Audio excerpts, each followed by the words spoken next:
What's up guys, it's Desert Fox and this is my review for The Wolf Among Us.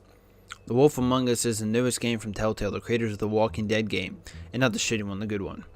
The game is based on the award-winning comic book series called Fables. The series deals with various characters from fairy tales and folklore, which is why they call themselves Fables.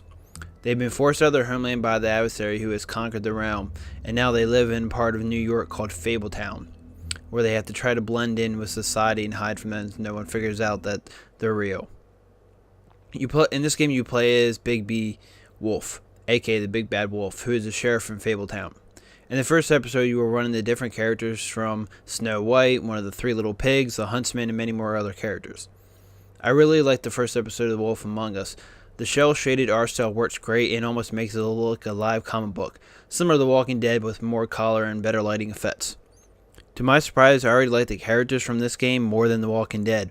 They feel way more fleshed out, and they also feel like their own separate characters, not similar to some other characters in the game, not just bland.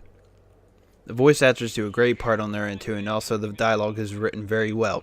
If you were worried about the game wouldn't be as dark and mature as The Walking Dead's theme, fear not. The game has very dark and mature themes just similar to the comics.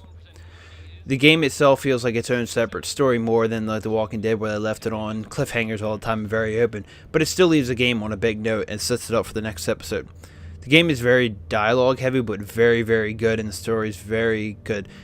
Even after beating this game, I've wanted to dive into the comic books now. The controls for the game aren't the best and could be better. At the moment, there's no controller support for the game, which kind of gets my nerves, and is one reason I have to kind of knock it down a little bit, is because it's on Xbox and PS3 also, so there's obviously controllers for the game, but for some reason there's just no support on the PC at the moment. I ran into a few technical problems throughout the game on PC, but for the most part the game runs very good. Overall, I liked the first episode of The Wolf Among Us very much and very looking forward to the next episodes. I give this game a 9.5 out of 10.